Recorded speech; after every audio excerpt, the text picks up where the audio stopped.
Now today's video, guys, is going to be a bit stripped back, a bit raw, and it's basically just going to be me sitting in my nice comfy chair in the workshop answering some of your questions which I have on my phone here. So basically it's a Q&A.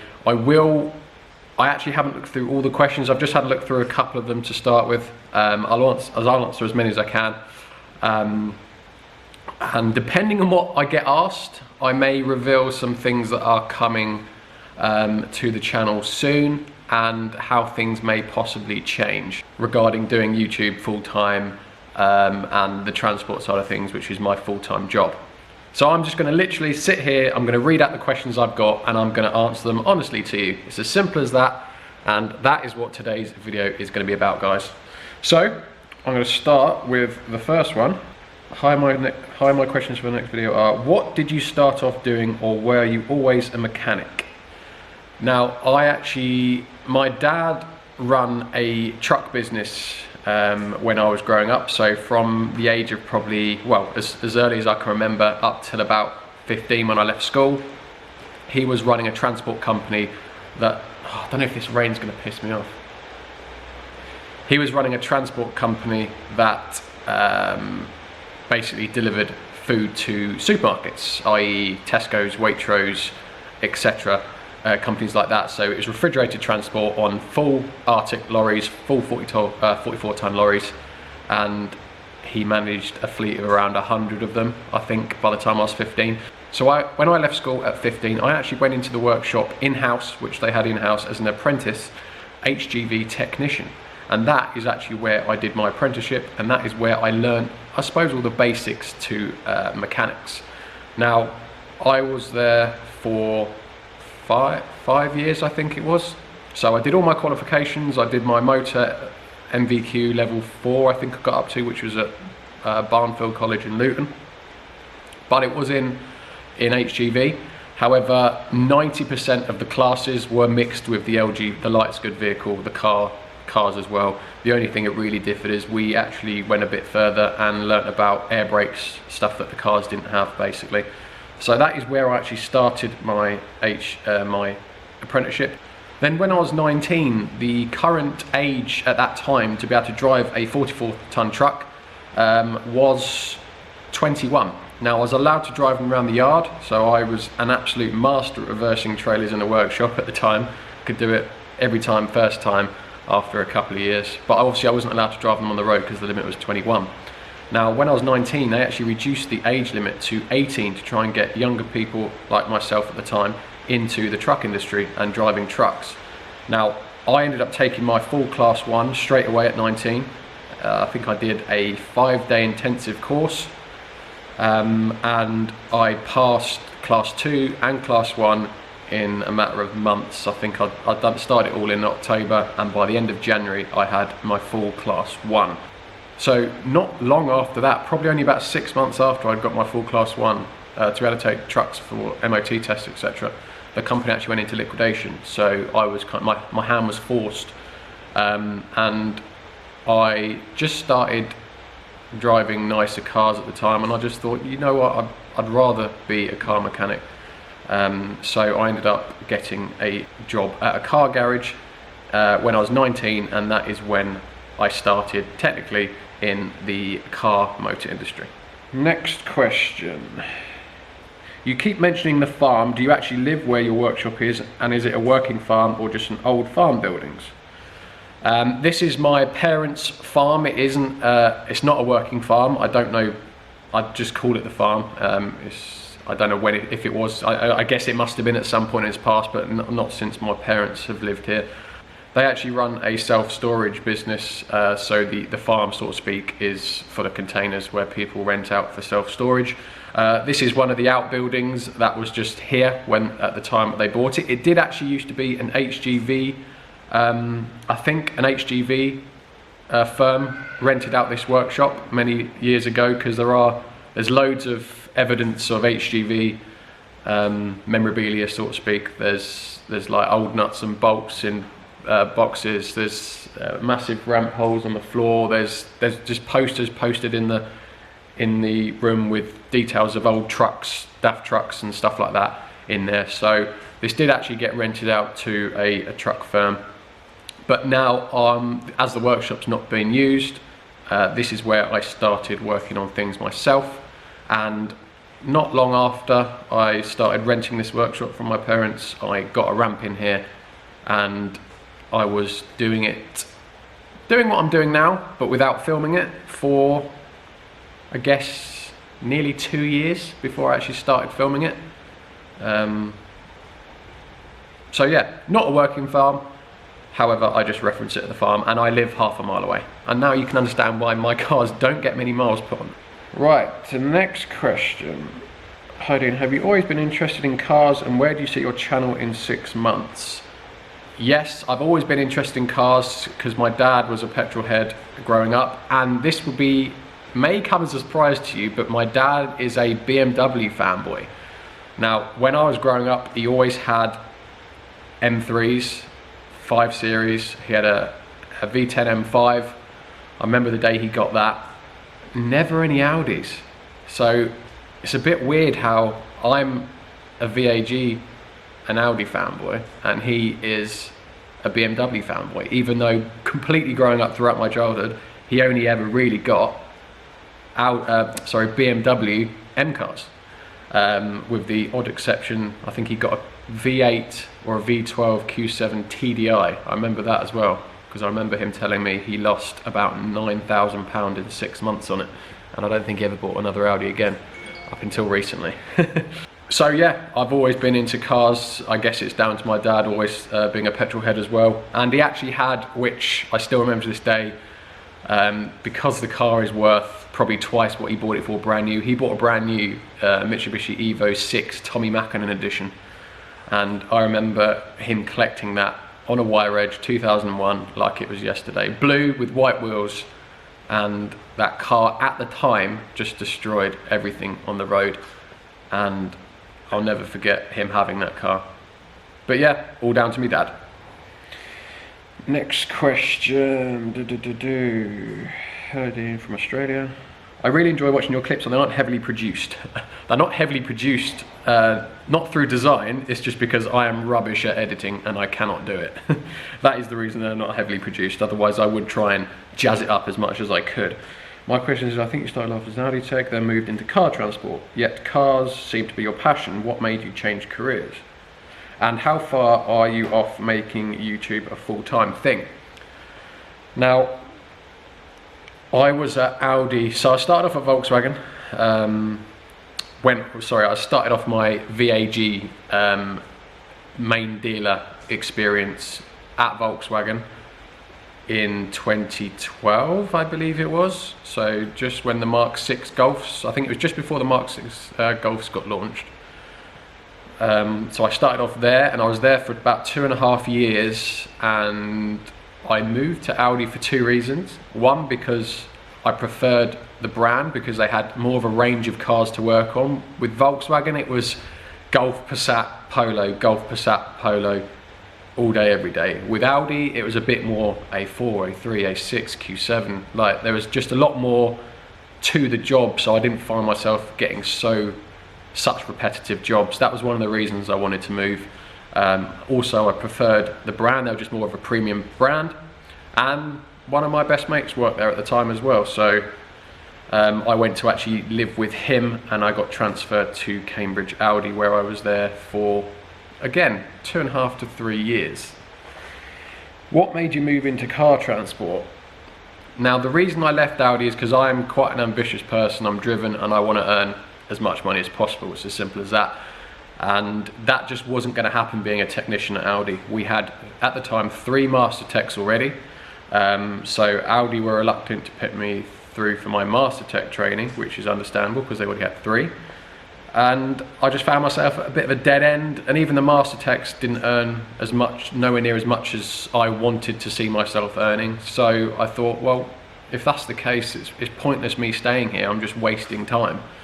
So I took the decision to leave, and I actually was going to come and run my parents' storage facility because that is when they first started it with, when they bought this place, and the idea was I was going to come and run it.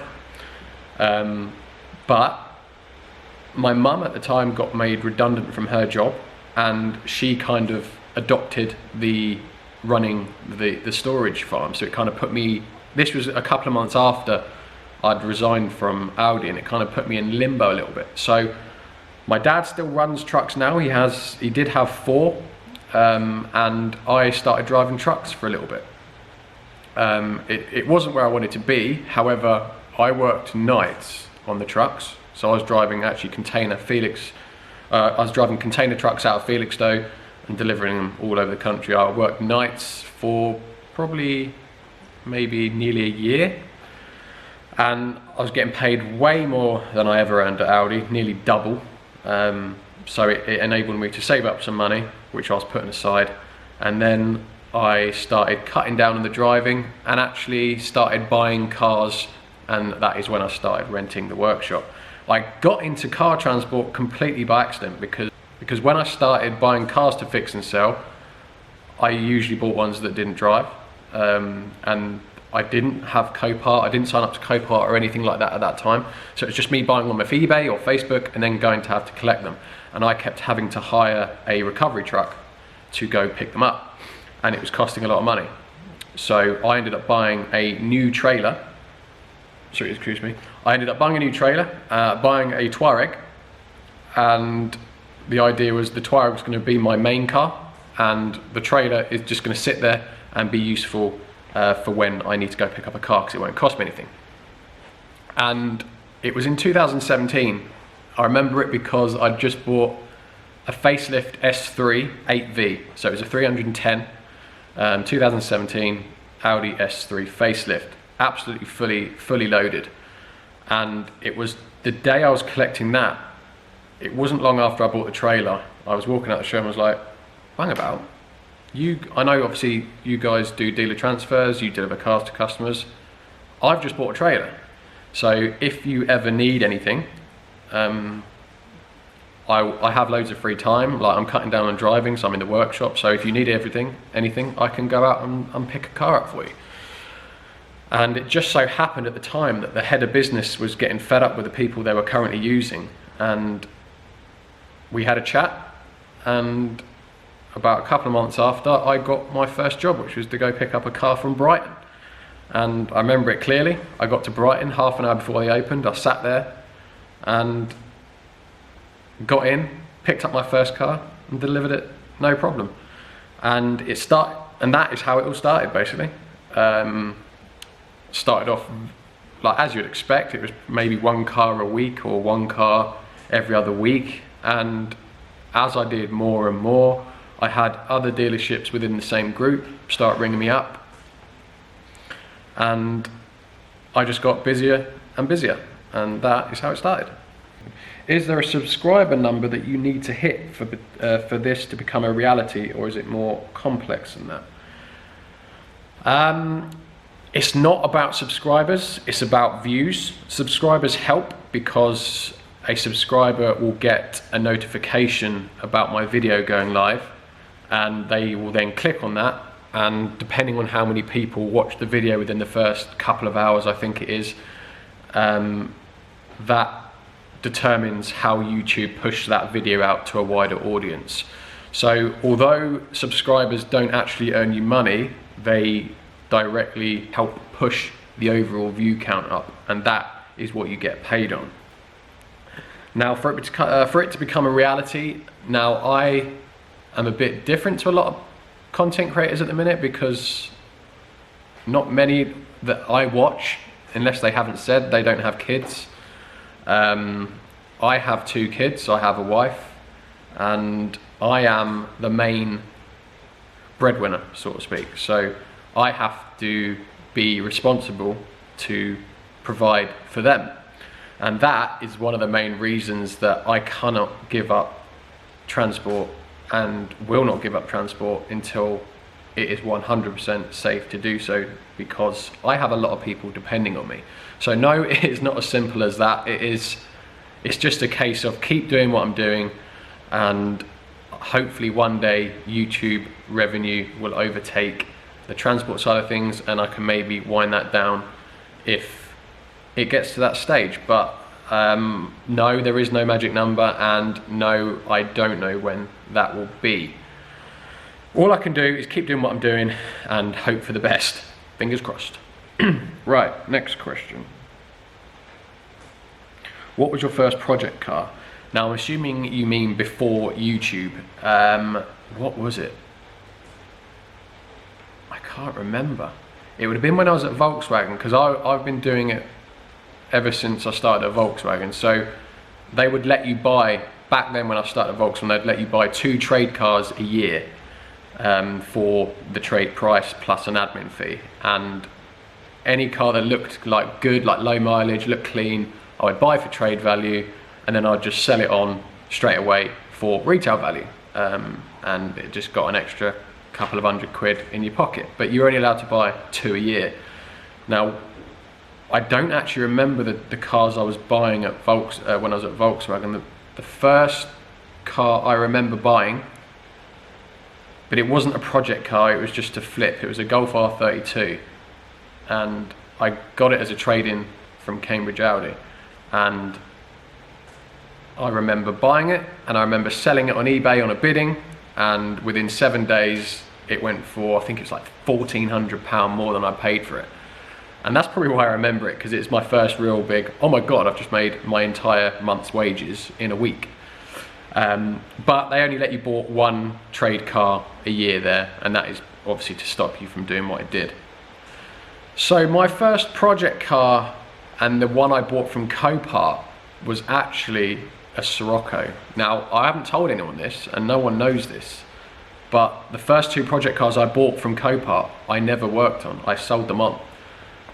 It was a 2-litre diesel Sirocco, and when I was bidding on the car, it said, it was completely my fault, because at the time I was quite naive, I was quite excited to get my first project car, and I didn't do any research at all.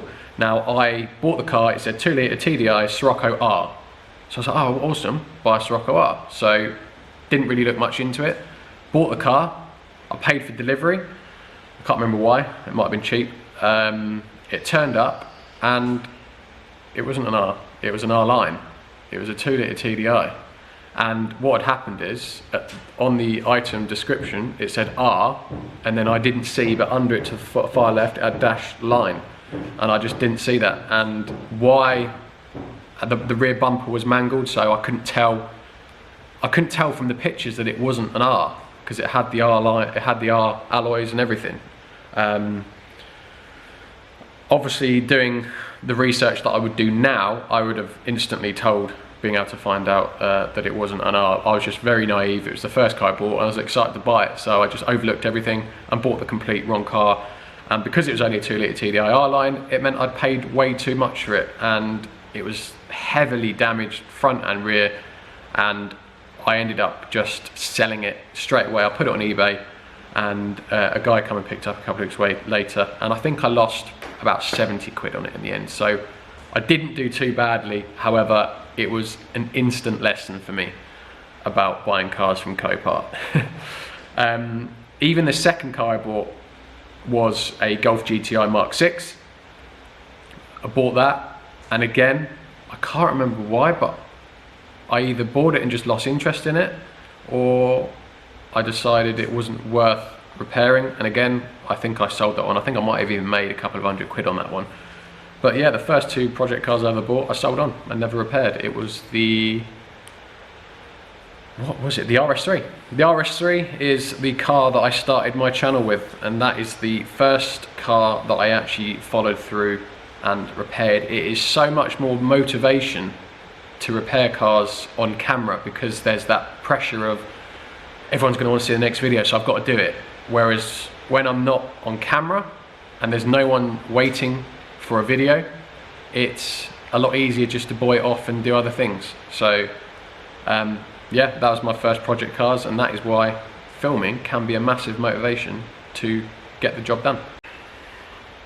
Sorry, at this point I realised I'm going way in depth with questions, so I might not get as many done as I'd want. I'm interested in downloading the VW fault code program VCDS. Where can I get it, and what's the best one? Now, I bought mine from Gendon. I think that is the only genuine UK supplier of VCDS. I think it was about 400 quid when I bought it, but that was for unlimited VINs. I think you can get options for either 1-time use, 3-time use, or unlimited. So I just bought the unlimited one, and that is what I've been using for, well, I don't know, 3 or 4 years now. So yeah, I think it's Gendon UK, I believe. Just Google Gendon VCDS and it will come up. Next question. I'm enjoying your kind of watching your channel grow. I'd like to ask who you follow and watch on YouTube. I also enjoy motoring channels like a mix of honesty and professional. So what other channels do I watch? Now, before I started YouTube, I used to watch like Archie Hamilton Racing, TG TV, Shmee 150, not the Salvage type, but more just car related. And then I recently, not so much those, but I do watch Matt Armstrong as well. I think he is very similar to what I do, but he's just a lot more enthusiastic and a lot better at editing than me, and he does more cars. I'm more of a stripped back in the workshop type person, so that is what I do. Who else do I watch? I think, and Carwell, most of their videos. I think that's pretty much it. I can't think of any more at the moment. What else? Oh, and also I started off, actually, the first Salvage channel I got into was Beers for Build, and Goon Squad I watched a bit of as well. Beers for Build I got into when he got his Nissan GTR. I think that really kicked off his channel, I think. So that is where I started watching Salvage rebuilds. I've answered that one.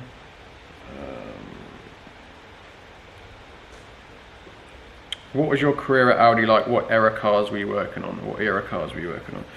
I was working on between 2014, so when the 8V A3 first came out, and up to about 2016, I believe. So just before the facelift 8V came out. So that sort of range cars, so C7, A6, B8 RS, like B8 A4s, that sort of era cars I was working on. And the Gen 1 R8 would have still been, yeah, the Gen 1 R8, because it was just before the Gen 2, I believe. Or was it? No, there might have just been the Gen 2 R8 just started coming into the showrooms at that point.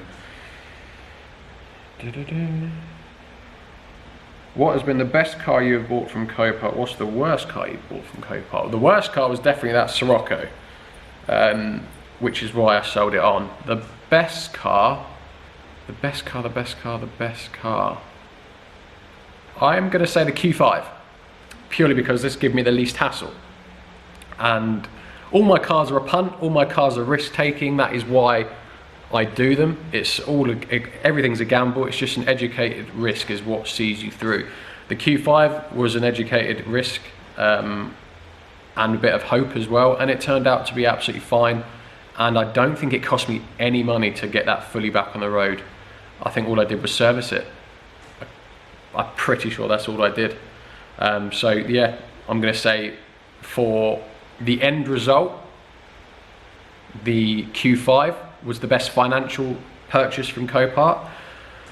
The most satisfying purchase is the Mustang, I think, because that just was such an in-depth repair, and it turned out absolutely perfect. I was proper happy with it, and that was my first time doing that much work as well on a car. So yeah, I'm going to say the most satisfied project I've had so far is the Mustang, but the most financially rewarding project I've had so far is the Q5. Now, what else have we got? I'd like you to explain VAT when you sell cars, VAT when you buy, VAT on parts. You're only going to sell VAT, or you're only going to have VAT if you're VAT registered. That's the only way you're ever going to see any VAT when you buy and sell cars. So I'm not, although my business is VAT registered, I'm not as a sole trader basically. So when I do buy and sell cars, it's nothing to do with VAT. VAT is not involved at all. But there are two, I think you can have VAT on the sale price and a profit margin scheme. Now, I think you have to choose one or the other, and I think what it is it's VAT on the profit. So on the profit margin scheme, it's if you have to be VAT registered, obviously. When you buy a car for 10 grand, sell it for 12, cost you £1,000 to repair, you made £1,000 profit, you will pay VAT on the profit. So it'd be £200 VAT will have to come out of that. But I don't know too much about it, so I'm pretty sure that's how it works. So I'm not gonna answer too much about that because I'm not 100%. Do you know whether you need an auto trader license to buy salvage motorbikes, or is it just like cars? No, I'm pretty sure buying bikes is just like cars, but with bikes, it's a lot easier to get written off Cat B, which means they can't be put back on the road. Most bikes that you see will be Cat S just for very minor things because they are so fragile and the damage can, I mean, you're putting your life into the bike every time you get on it. So if it's not a straight bike and it's very deadly. So most bikes are Cat B, I think. Even if you look at me like, why is that Cat B? It doesn't even look that bad. It's because it's how much you have to depend your life on that bike. But no, they're just like cars other than that. What's the weirdest, most valuable thing you've found in a car that you've bought? Now, my mind has instantly gone to the S4 Saloon that I bought. Now, where is it? I've got it here somewhere, because I use it every day. Here it is.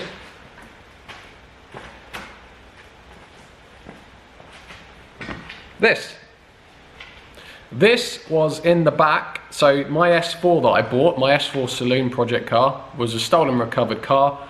And in the back seat was a black bin bag, and it had a tick list of all the stuff. So it'd obviously been through police because they recovered all these items from the car, and then they just put them back in a bin bag and dumped them on the back seat.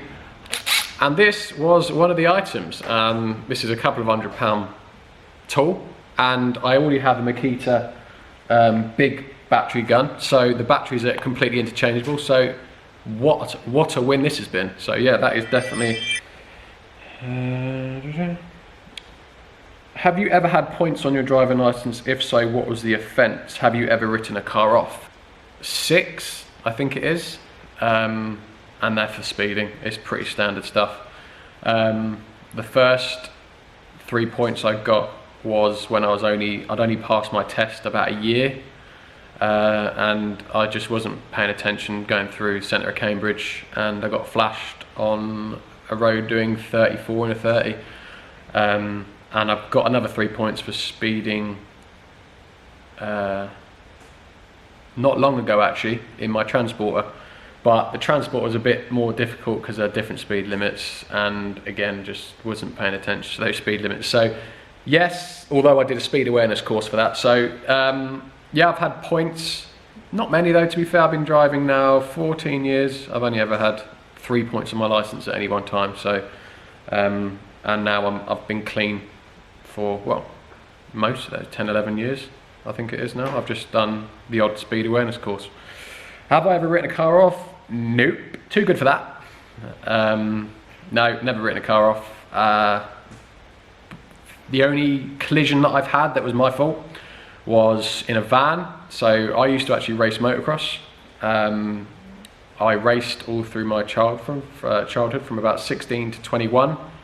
I raced in schoolboy scrambling club and nationals, not proper nationals, just like amateur nationals.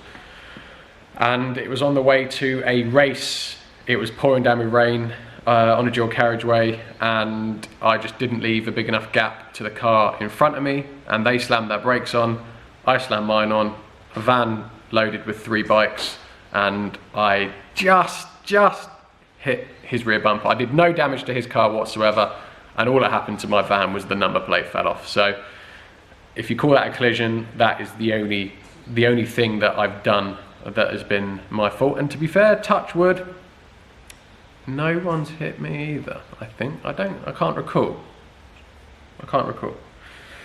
Next question.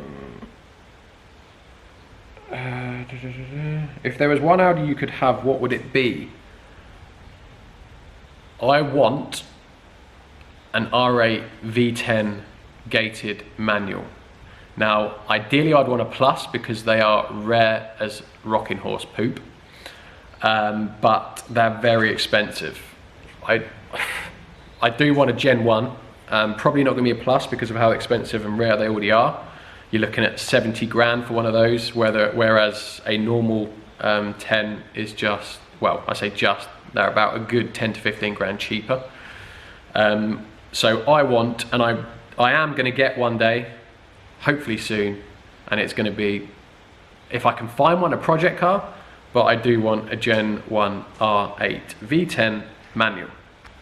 What advice would you give someone looking to buy a car from Copart and making it good using a typical home setup, i.e. driveway in British weather?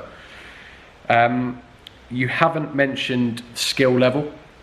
That would play a massive factor into it, and that would determine how bad the damage is, because obviously you need knowledge of how to repair it. If you're just doing it on your drive, I'm probably going to say nothing that's mechanically damaged, because 9 times out of 10 you're probably going to need a ramp. So I would go for some light damage, maybe a front corner that you can repair just by removing the bumper, replacing the bumper, maybe a new alloy, a wishbone or a strut. So that would be my advice, especially if you're just doing it on your driveway. It would just be minor damage, and you just got to be aware. Just look, like if it looks like it's had other damage, it looks like it's got damage elsewhere, don't get it. You just want to start off with a nice simple repair. And also don't forget, the main factor in is cost.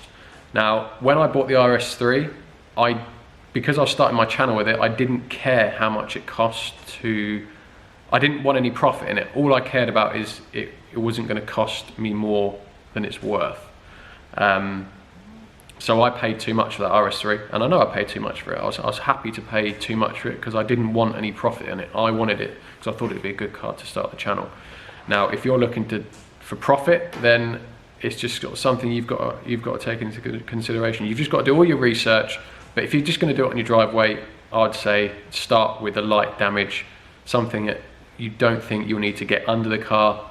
And again, depending on your knowledge as well. If you're mechanically minded and you know a lot about the engine, if it's got an engine problem, then obviously you can take that into consideration. But that would be my advice.